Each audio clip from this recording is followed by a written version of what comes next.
Kerfol by Edith Wharton. You ought to buy it, said my host. It's just the place for a solitary-minded devil like you, and it would rather be worthwhile to own the most romantic house in Brittany. The present people are dead broke, and it's going for a song. You ought to buy it. It was not the least idea of living up to the character of my friend Ravane ascribed to me. As a matter of fact, under my unsociable exterior, I've always had a secret yearning for domesticity, and I took his hint one autumn afternoon and went to Kerfol. My friend was motoring over to Quimper on business. He dropped me on the way at a crossroad on a heath and said, "First, turn to the right, and second to the left, then straight ahead till you see an avenue. If you meet any peasants, don't ask your way. They don't understand French, and they would pretend they did and mix you up. I'll be back for you here by sunset, and don't forget the tombs of the chapel." I followed Lanrivian's directions with the hesitation and occasioned by usual difficulty of remembering whether he had said the first turn to the right and the second to the left, or the contrary. If I had met a peasant, I should certainly have asked and probably been sent astray. But I had the desert landscape to myself, and so stumbled to the right turn and walked across the heath till I came to an avenue. It was unlike any other avenue I had ever seen, that I instantly knew it must be the avenue. The great trunk trees sprang up straight to a great height, and then interwove their pale gray branches in a long tunnel through which the autumn light fell faintly. I knew most trees by name, but I haven't to this day been able to decide what those trees were. They had the tall curve of the elms, the tenuity of poplars, the ashen colors of olives under a rainy sky, and they stretched ahead of me for half a mile or more, without breaking their arch. If ever I saw an avenue that unmistakably led to something, it was the avenue at Kerfol. My heart beat a little as I began to walk down it. Presently the trees ended, and I came to a fortified gate in a long wall. Between me and the wall was an open space of grass, with other gray avenues radiating from it. Between the wall were tall slate roofs mossed with silver, a chapel belfry, a top of a keep. A moat filled with wild shrubs and brambles surrounded the place. The drawbridge had been replaced by a stone arch, and the portcullis by an iron gate. I stood for a long time on the hither side of the moat, gazing about me and letting the influence of the place sink in. I said to myself, if I wait long enough, the guardian will turn up and show me the tombs, and I rather hope he wouldn't turn up too soon. I sat down on a stone and lit a cigarette. As soon as I had done it, it struck me as a puerile and portentous thing to do. With that great blind house looking down at me, and all the empty avenues converging on me, it may have been the depth of the silence that made me so conspicuous of my gesture. The squeak of my match sounded as loud as the scraping of a brake, and I almost fancied I heard it fall when I tossed it onto the grass. But there was more than that, a sense of irrelevance, of littleness, of childish bravado, in sitting there puffing my cigarette smoke into the face of such a past. I knew nothing of the history of Kerfol. I was new to Brittany, and Lanrivain had never mentioned the name to me till the day before, but one couldn't as much as glance at the pile without feeling it in it a long accumulation of history. What kind of history, I was not prepared to guess, but perhaps only the sheer weight of many associated lives and deaths, which gives a kind of majesty to all old houses. But the aspect of Kerfol suggested something more, a perspective of stern, cruel memory stretching away, like its own gray avenues, into a blur of darkness. Certainly no house had ever more completely and finally broken with its present as it stood there, lifting its proud roofs and gables to the sky. It might have been its own funeral monument. Tombs in the chapel. The whole place is a tomb, I reflected. I hoped more and more that the guardian would not come. The details of the place, however striking, would seem trivial compared to its collective impressiveness, and I wanted only to sit there and be penetrated by the weight of its silence. "It's the very place for you," Lanrivian had said, and I was overcome by the almost blasphemous frivolity of suggesting to any living being that Kerfol was the place for him. It is possible that anyone could not see it, I wondered. I did not finish the thought. What I meant was undefinable. I stood up and wandered toward the gate. I was beginning to want to know more, not to see more. I was by now so sure it was not a question of seeing, but to feel more. Feel all the place had to communicate. But to get in, one will have to rout out the keeper. I thought reluctantly and hesitated. Finally, I crossed the bridge and tried the iron gate. It yielded, and I walked under the tunnel, formed by the thickness of the chemin de ronde. At the farther end, a wooden barricade had been laid across the entrance, and beyond it I saw a court enclosed in noble architecture. The main building faced me, and I now discovered that one half was a mere ruined front, with gaping windows through which the wild growth of the moat and the trees of the park were visible. The rest of the house was still in its robust beauty. One end abutted on the round tower, the other on the small traceried chapel. At an angle of the building stood a graceful well head adorned with mossy urns. A few roses grew against the walls, and on the upper window sill I remember noticing a pot of fuchsias. My sense of the pressure of the invisible began to yield to my architectural interest. The building was so fine that I felt a desire to explore it for its own sake. I looked about the court, wondering in which corner the guardian lodged. Then I pushed open the barrier and went in.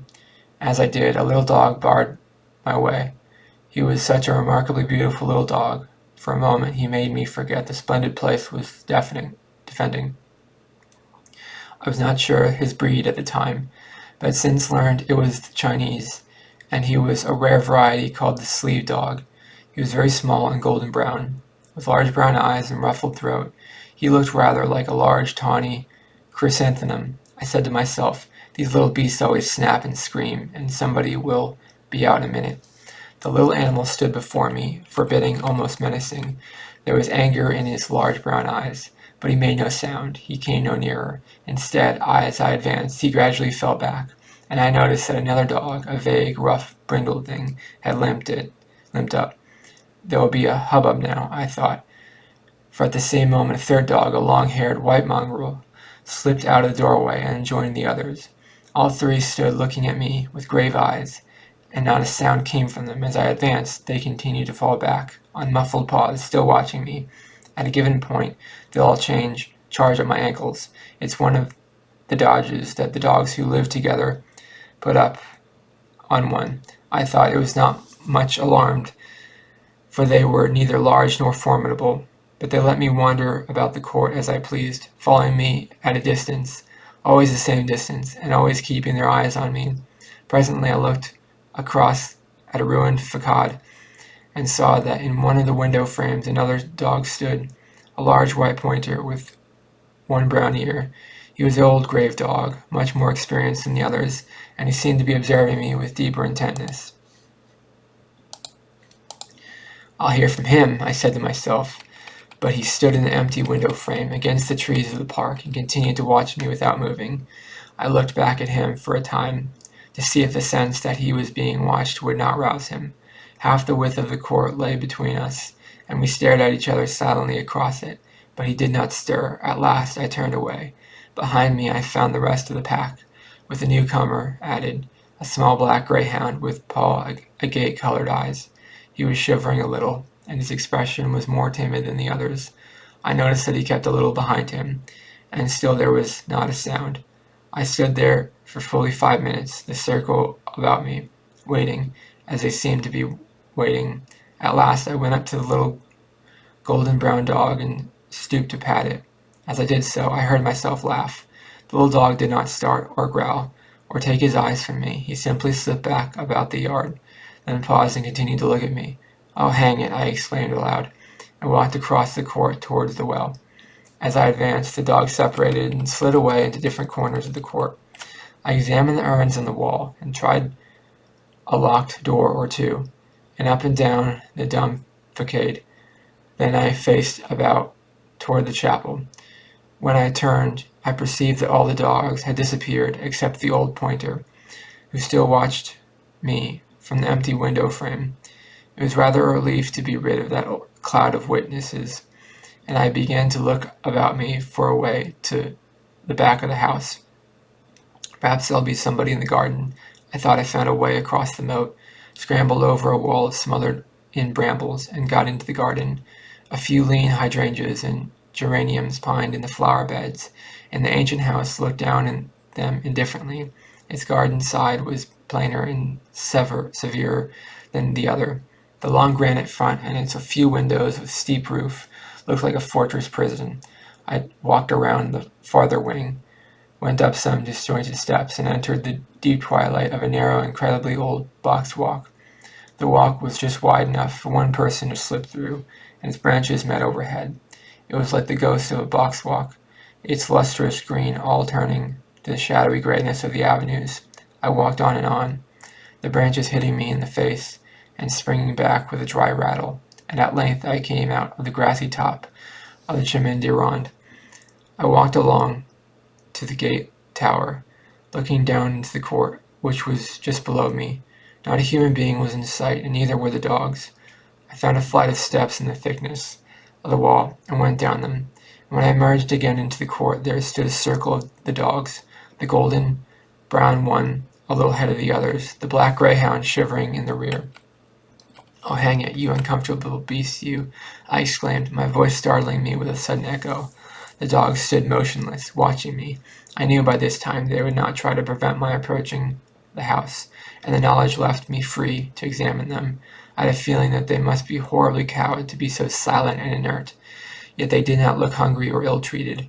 Their coats were smooth, and they were not thin, except the shivering greyhound.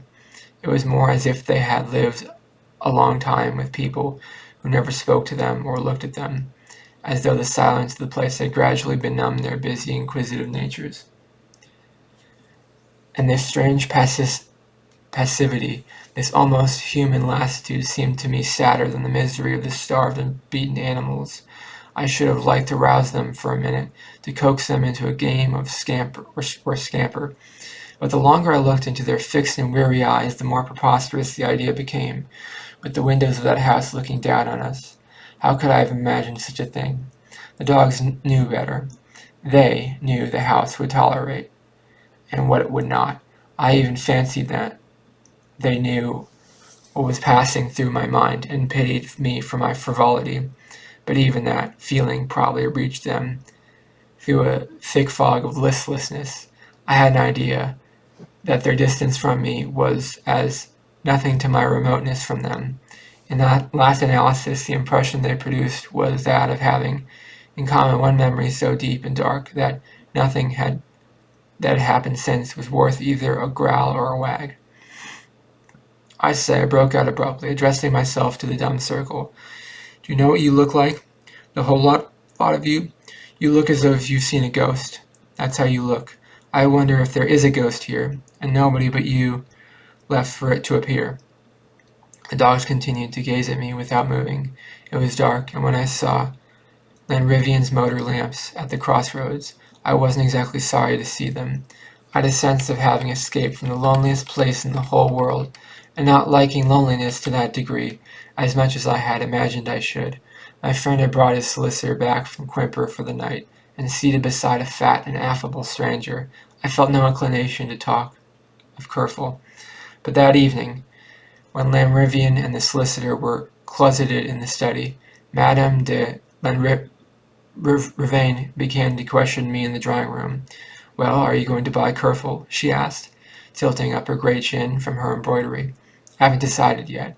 In fact, the fact is I couldn't get into the house," I said, as if I had simply postponed my decision and meant to go back for another look. "You couldn't get in? What happened?" "The family are mad to sell the place. The old guardian has orders." "Very likely, but the old guardian wasn't there. What a pity. He must have gone to market." "But his daughter?" "There was nobody about. At least I saw no one." "How extraordinary." "Literally nobody. Nobody but a lot of dogs." a whole pack of them who seemed to have the place to themselves. Madame de Lanrivain let the embroidery slip to her knee and folded her hands on it. For several minutes she looked at me thoughtfully. A pack of dogs. You saw them?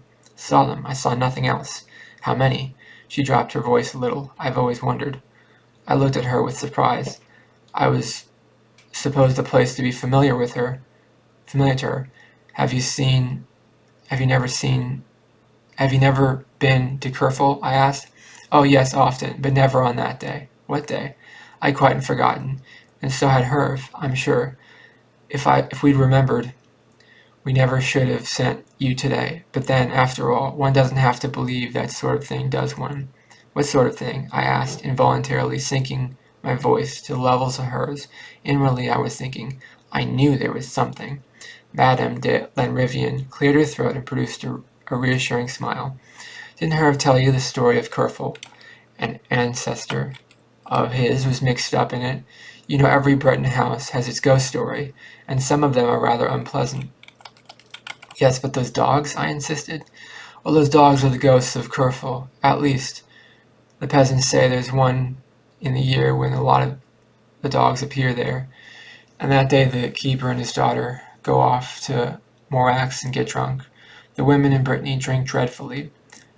She stooped to match a silk, and then she lifted her charming, inquisitive Parisian face. Did you really see a lot of dogs? There isn't one at Kerfol, she said. And Vivian the next day hunted out a shabby calf volume from the back of an upper shelf of his library. Yes, here it is. What does it call itself? A History of the Assizes of the Duchy of Brittany, Quimper, 1702. The book was written about 100 years later than the Kerfol affair, but I believe the account is transcribed pretty literally from the judicial records. Anyhow, it's a queer thing, and there's a Herve de Lanrivain mixed up in it. Not exactly my style, as you'll see. But then he's only a collateral. Here, take my book up to bed with you. I don't exactly remember the details, but after you've read it, I'll bet anything you leave your light burning all night. I left my light burning all night, as he had predicted, but it was chiefly because, till near dawn, I was absorbed in my reading. The account of the trial of Anne de Cornault, the wife of the Lord of Kerfol, was long and closely printed. It was, as my friend had said, probably an almost literal transcription of what took place in the courtroom, and the trial lasted nearly a month. Besides, the type of the book was detestable. At first I thought of translating the old record literally, but it's full of wearisome repetitions, and the main line of the story are forever straying off into side issues, so I have tried to disentangle it and give it here in a simpler form. At times, however, I have reverted to the text, because no other words could have conveyed so exactly the sense of what I felt at Kerfol, and nowhere have I added anything of my own. It was in the year of 16 that Yves de Cornault, lord of the domain of Kerfol, went to the pardon of the Locronan to perform his religious duties. He was a rich and powerful noble, then in his 62nd year, but hale and sturdy, a great horseman and hunter, and a pious man, so all his neighbors attested.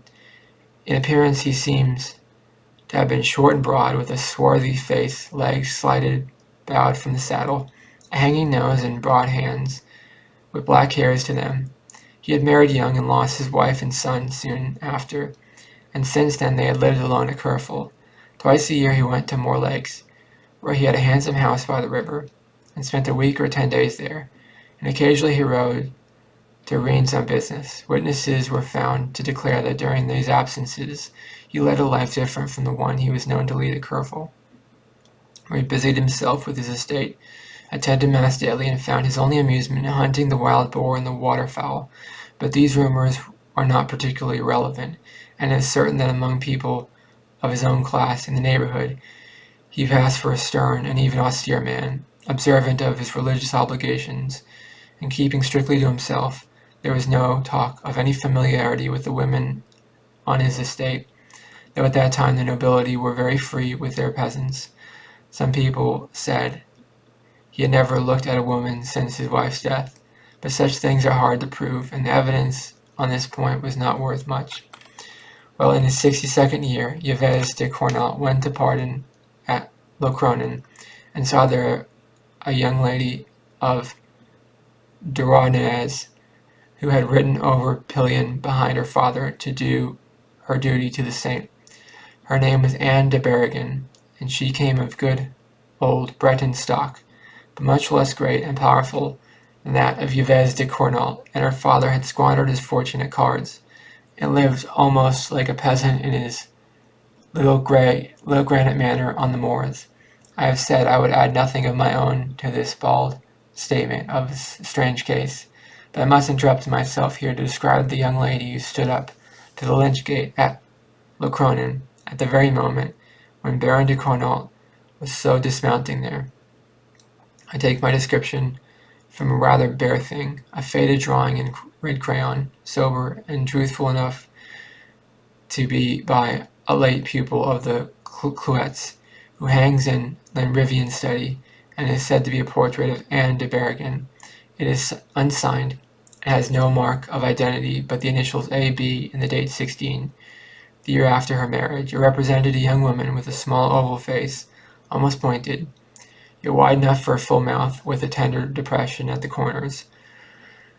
The nose is small, and the eyebrows are set rather high, far apart, as lightly penciled as eyebrows in a Chinese painting.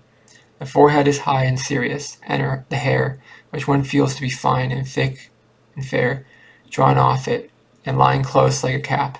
The eyes are neither large nor small, hazel probably, with a look at once shy and steady. A pair of beautiful long hands are crossed below the lady's breast.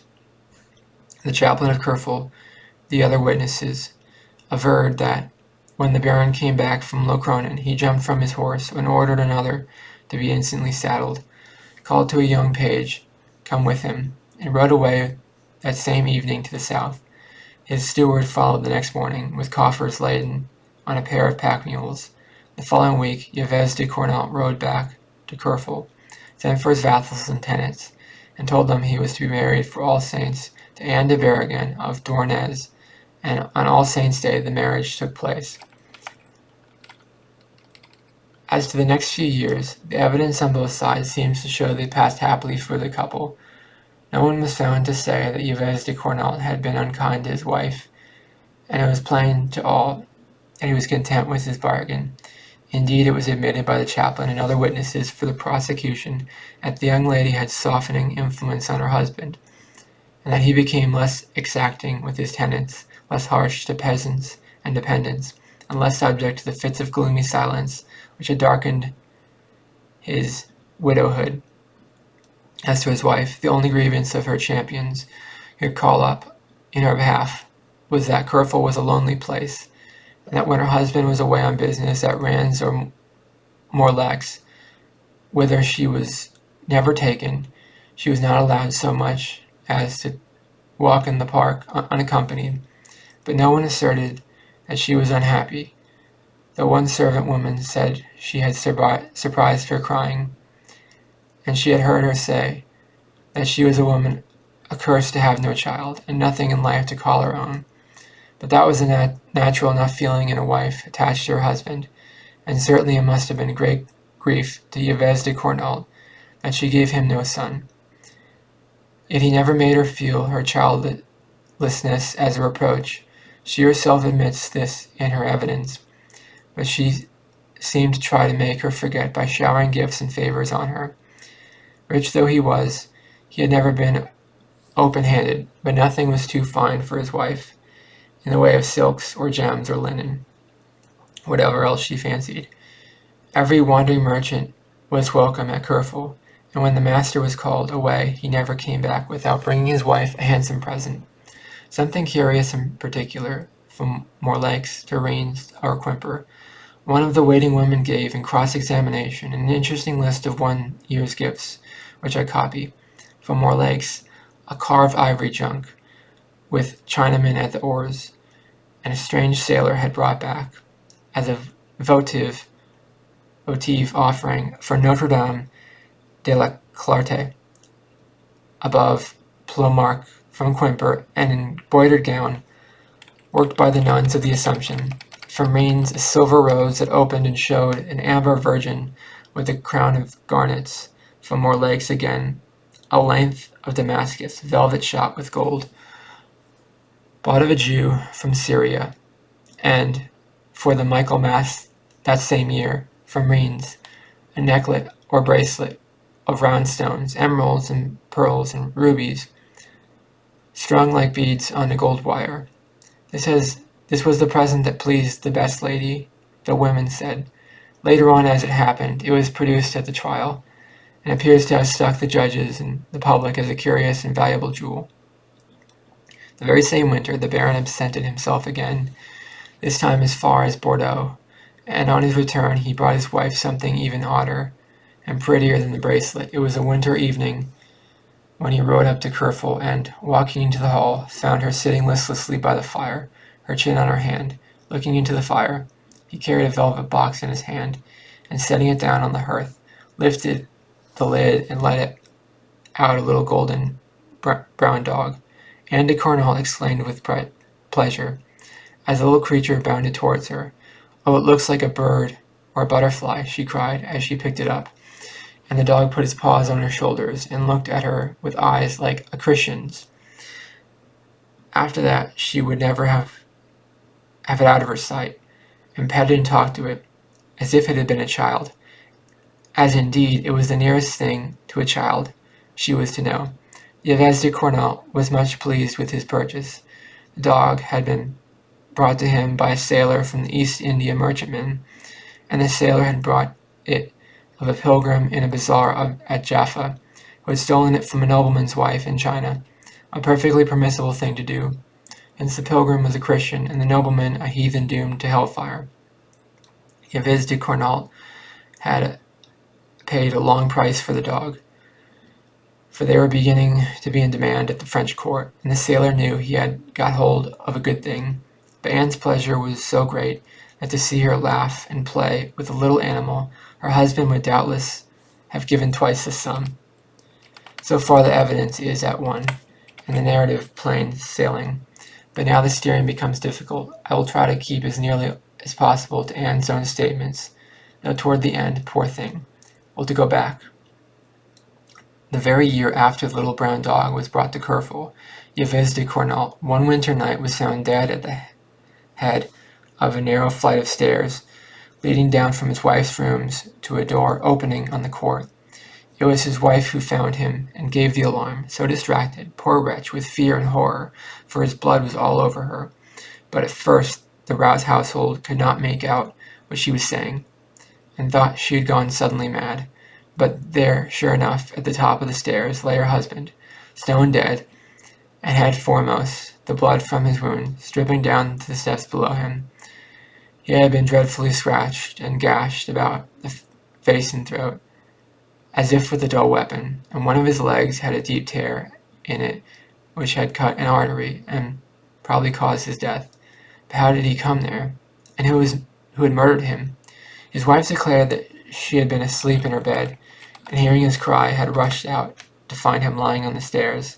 But this was immediately questioned. In the first place, it was proved that from her room she could not have heard the struggle on the stairs, owing to the thickness of the walls and the length of the intervening passage, and it was evident that she had not been in bed and asleep, since she was dressed when she rose the house, and her bed had not been slept in. Moreover, the door at the bottom of the stairs was ajar, and the key in the lock, and it was noticed by the chaplain, an observant man, that the dress she wore was stained with blood about the knees, and that there were traces of small blood-stained hands low down in the staircase walls, so that it was conjectured that she had really been at the postern door when her husband fell, and feeling her way up to him in the darkness on her hands and knees, had been stained by the blood dripping down on her. Of course, it was argued on the other side that the blood marks on her dress might have been caused by her kneeling down by her husband, and she rushed out of the room. But there was open door below, and the fact that the finger marks in the staircase all pointed upward. The accused held to her statement for the first 2 days, in spite of its improbability. When the third day, word was brought to her that Herve de Lanrivain, a young nobleman of the neighborhood, had been arrested for complicity in the crime. 2 or 3 witnesses thereupon came forward to say that it was known throughout the country that Lanrivain had formerly been on good terms with the Lady of Cornwall, but that he had been absent from Brittany for over a year, and people had ceased to associate their names. The witnesses who made this statement were not of a very reputable sort. One was an old herb gatherer suspected of witchcraft, another a drunken clerk from a neighboring parish, the third a half-witted shepherd who could be made to say anything, and it was clear that the prosecution was not satisfied with his case, and would have liked to find more definite proof of Lanrivain's complicity than the statement of the herb gatherer, who swore to having seen him climbing the wall of the park on the night of the murder. One way of patching out incomplete proofs in these days was to put some sort of pressure, moral or physical, on the accused person.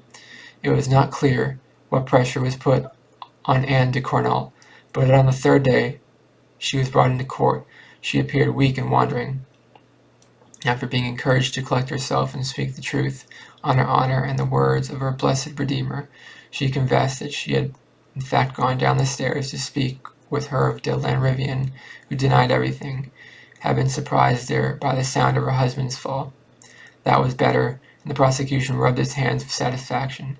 The satisfaction increased then when various dependents living at Kerfol were induced to say, with apparent sincerity, that during the year of 2 preceding his death their master had once more grown uncertain and irascible, and the subject to the fits of brooding silence which his household had learned to dread before his second marriage.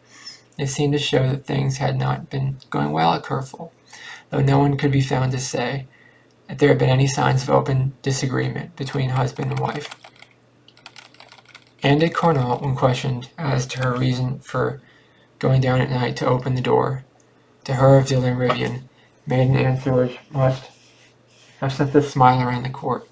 She said it was because she was lonely and wanted to talk with the young man.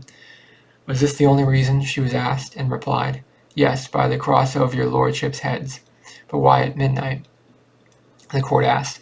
"Because I could see him no other way. I can see the exchange of glances across our 9 collars under the crucifix." Anne de Cornwall, further questioned, said that her unmarried life had been extremely lonely. Desolate was the word she used. It was true that her husband seldom spoke harshly to her, but there were days when he did not speak at all. It was true that he had never struck or threatened her, but he kept her like a prisoner at Kerfol, and when he rode away to Morlaix or Quimper or Rains, he sat so close to watch on her that she could not pick a flower in the garden without having a waiting woman at her heels. "I am no queen to need such honors," but she once said to him, and he had answered that a man who has a treasure does not leave the key in the lock when he goes out. "Then take me with you," she urged. But to this he said that towns were pernicious places, and young wives better off at their own firesides. "What did you want to say to Herve de Lanrivain?" the court asked, and she answered, "To ask him to take me away." "Ah, you confess that you went down to him with an adulterous thoughts?" "No." "Then why did you want him to take you away?" "Because I was afraid for my life." "Of whom were you afraid?" "Of my husband." "Why were you afraid of your husband?" "Because he strangled my little dog." Another smile must have passed around the room. In days when any nobleman had the right to hang his peasants, and most of them exercised it, pinching a pet's animal's windpipe was nothing to make a fuss about. At this point, one of the judges, who appeared to have a certain sympathy for the accused, suggested that she should be allowed to explain herself in her own way, and she thereupon made the following statement.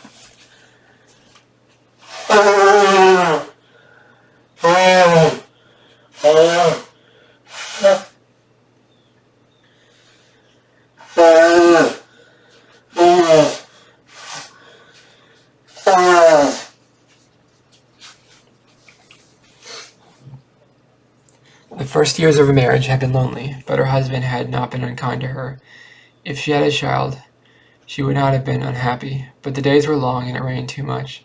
It was true that her husband, whenever he went away and left her, bought her a handsome present on his return, but this did not make up for the loneliness, at least Nothing had, till he brought her a little brown dog from the East. After that she was much less unhappy. Her husband seemed pleased that she was so fond of the dog. He gave her leave to put her jeweled bracelet around his neck, and to keep it always with her. One day she had fallen asleep in her room, with the dog at her feet, as his habit was. Her feet were bare and resting on his back. Suddenly she was walked by her husband, and stood beside her, smiling not unkindly. "You look like my great-grandmother, Juliane de Cornell, lying in the chapel with her feet on a little dog," he said. The analogy sent a chill through her, but she laughed and answered, "Well then, I am dead, and you must put me beside her, carved in marble, with my dog at my feet." "Oh, we'll see.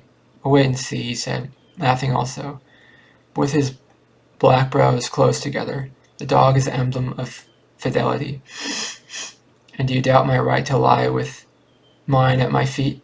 "When I'm in doubt, I find out," he answered. "I am an old man," he added, "and people say I make you lead a lonely life, but I swear you shall have your monument if you earn it." "And I swear to be faithful," she returned, "if only for the sake of having my little dog at my feet."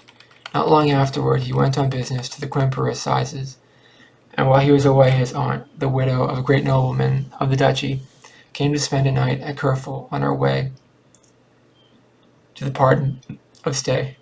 Barbe. She was a woman of great piety and consequence, and much respected by Yves de Cornell.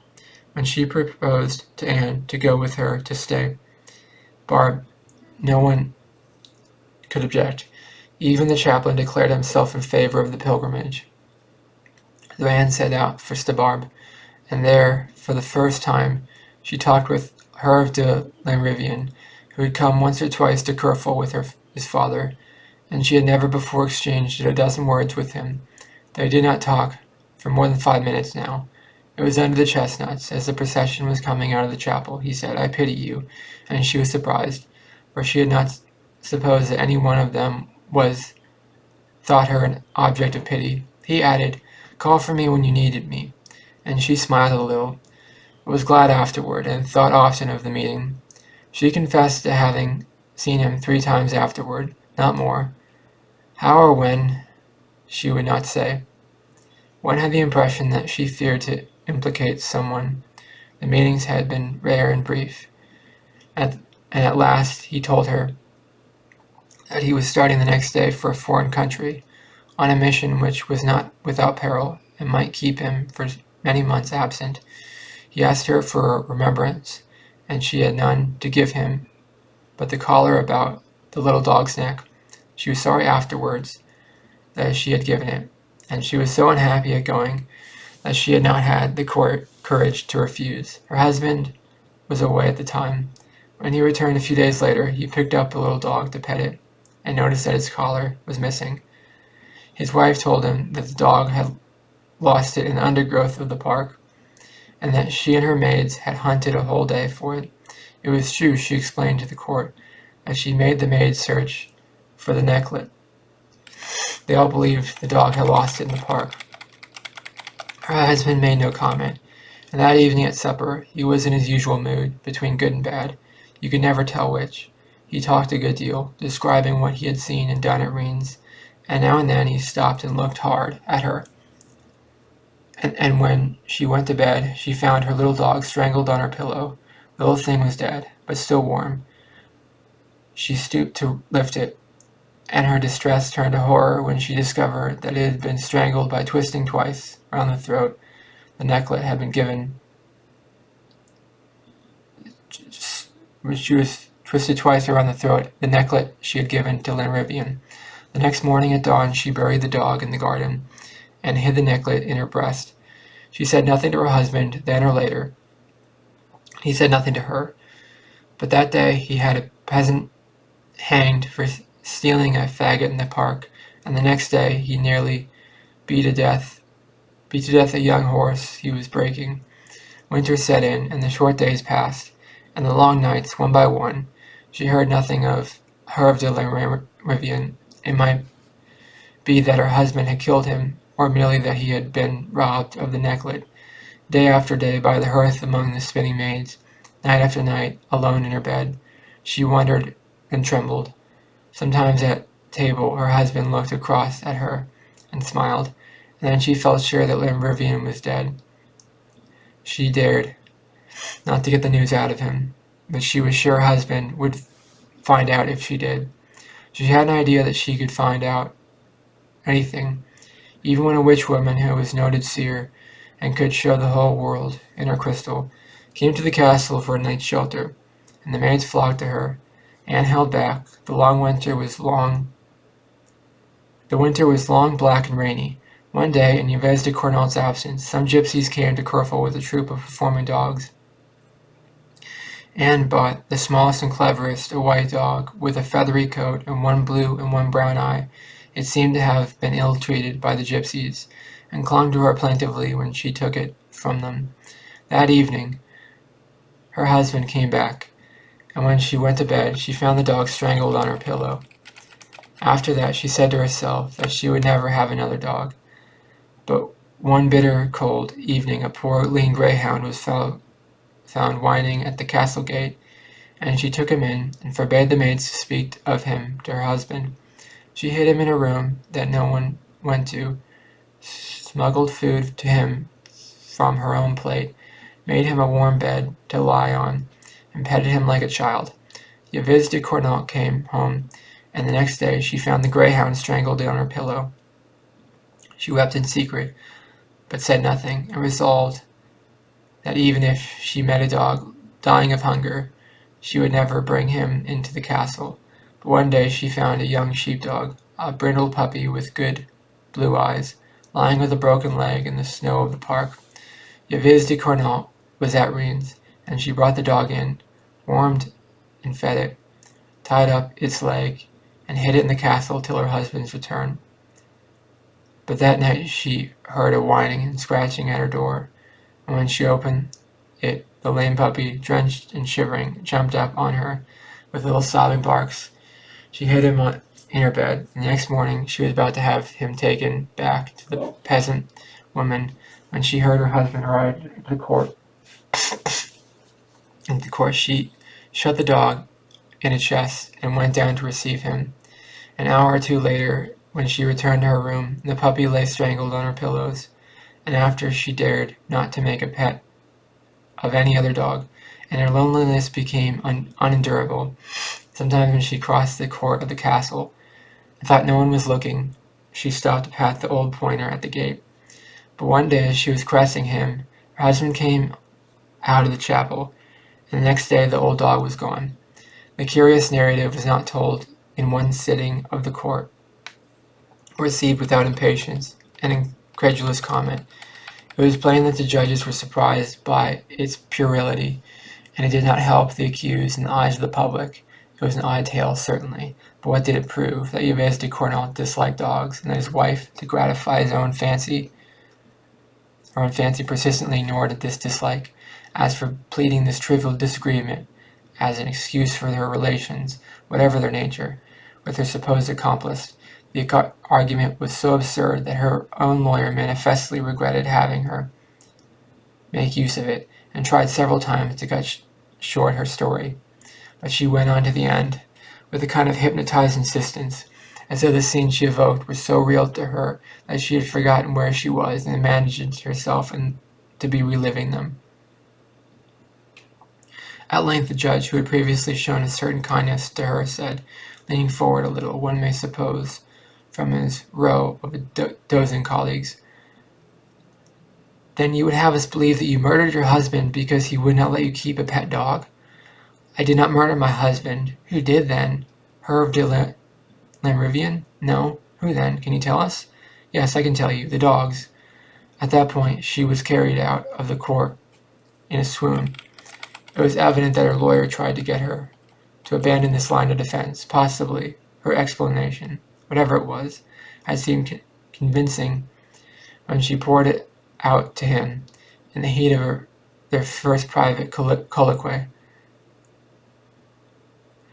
But now that it was exposed to the cold daylight of judicial scrutiny and the banter of the town, he was thoroughly ashamed of it, and and would have sacrificed her without a scruple to save his professional reputation. But the obstinate judge, who perhaps after all was more inquisitive than kindly, evidently wanted to hear the story out, and she was ordered the next day to continue her deposition. She said that after the disappearance of the old watchdog, nothing particularly happened for a month or two. Her husband was much as usual. She did not remember any special incident, but one evening a peddler woman came to the castle selling trinkets to the maids.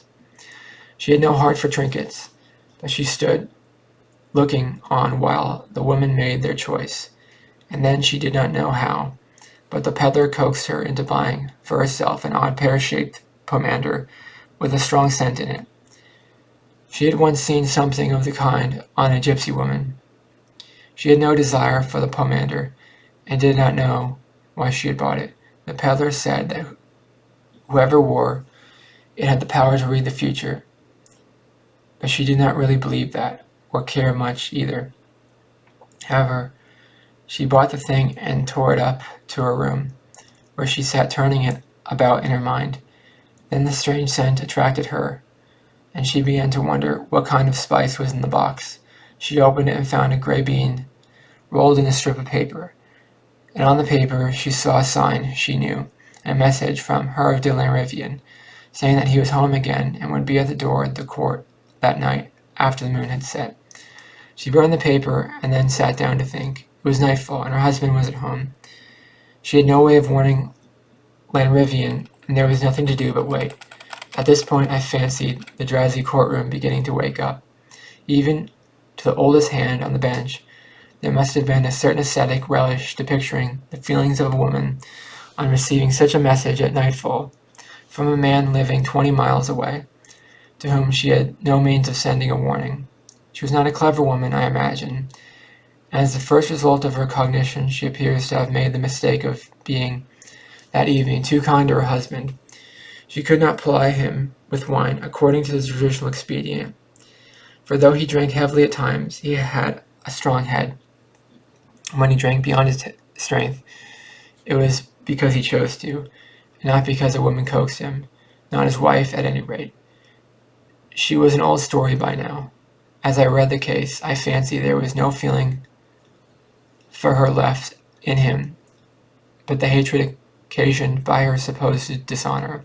At any rate, she tried to call up her own old graces, but early in the evening she complained of pains and fever, and left the hall to go to his room.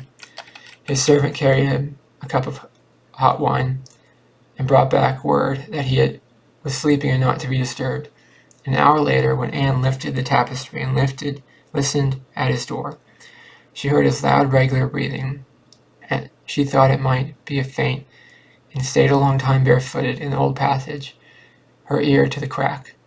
But the breathing went on too steadily and naturally to be the other than that of the man in a sound sleep.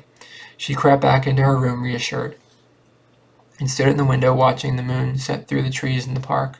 The sky was misty and starless, and the moon went down. The night was pitch black. She knew the time had come, and stole along the passage, past her husband's door, where she stopped again to listen to his breathing, to the top of the stairs. There she paused a moment, and reassured herself that no one was following her. Then she began to go back down the stairs in the darkness. They were so steep and winding that she had to go very slowly, so fear of stumbling. Her one thought was to get to the door unbolted, tell Lanrivain to make his escape, and hasten back to her room.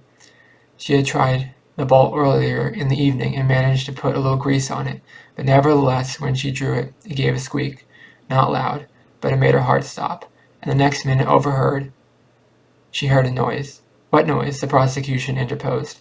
My husband's voice calling out my name and cursing me. What did you hear after that? A terrible scream and a fall. Where was Herve de Lanrivain at this time? He was standing outside in the court. I just made him out in the darkness. I told him for God's sake to go, and then I pushed the door shut. What did you do next? I stood at the foot of the stairs and listened. What did you hear? I heard dogs snarling and panting. Visible discouragement of the bench. boredom of the public, and exasperation of the lawyer for the defense. Dogs again. But the inquisitive judge insisted. What dogs? She bent her head and spoke so low that she had to be told to repeat her answer. I don't know. How do you mean you don't know? I don't know what dogs. The judge again intervened. Try to tell us exactly what happened. How long did you remain at the foot of the stairs? Only a few minutes. What was going on meanwhile overheard? The dogs kept on snarling and panting. Once or twice he cried out. I think he moaned once, then he was quiet. Then what happened? Then I heard a sound like the noise of a pack when a wolf is thrown to them, gulping and lapping.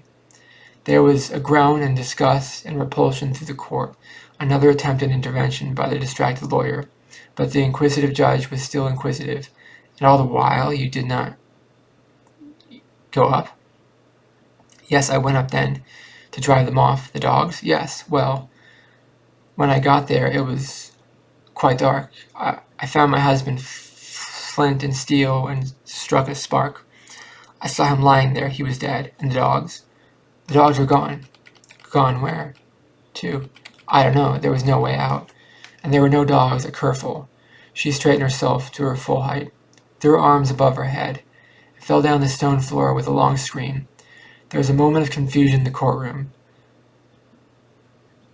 Someone on the bench was heard to say, "This is clearly a case for the ecclesiastical authorities," and the prisoner's lawyer doubtless jumped at this suggestion.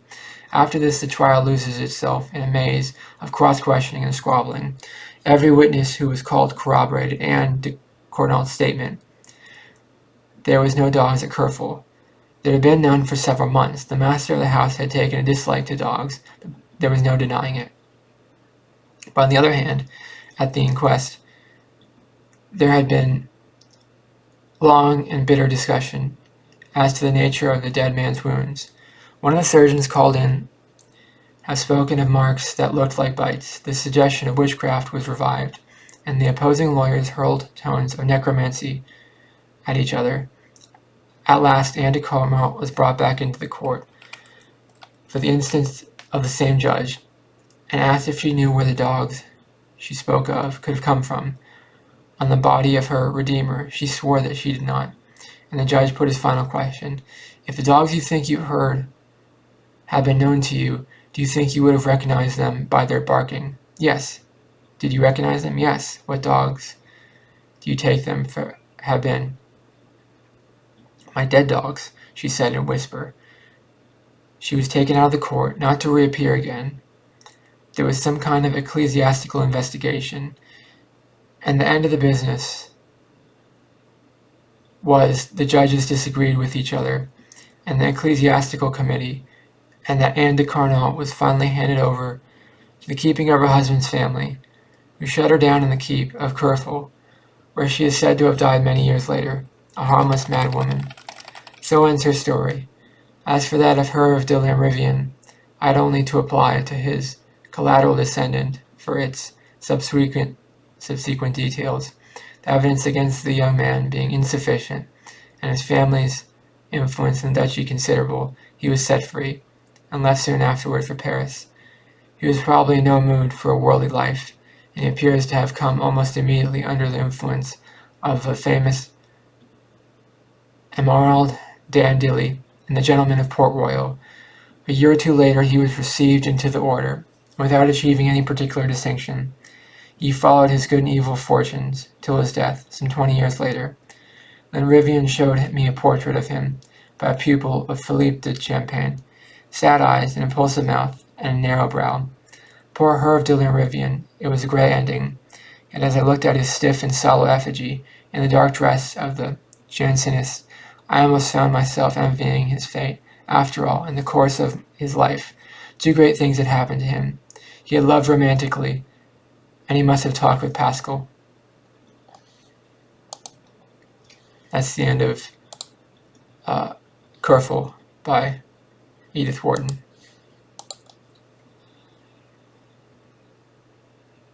So I guess what had happened was she was the one who committed the murder.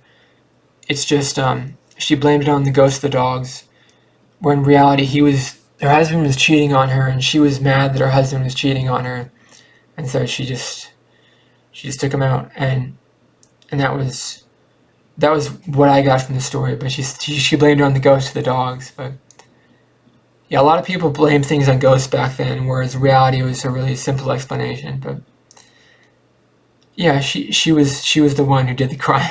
I'm pretty sure. She was. Yeah, I think that does happen. I mean that jealousy. Her husband was cheating on her, and she was sad, so she did that. She took out her anger on him, and she would get dogs to reduce her loneliness. And her husband didn't like the dogs. Her husband got rid of the dogs. Yeah, that's a good story. I like ghost stories. I like ghost stories, but it's hard sometimes with loneliness it's hard sometimes to deal with loneliness, and we all have loneliness problems sometimes, and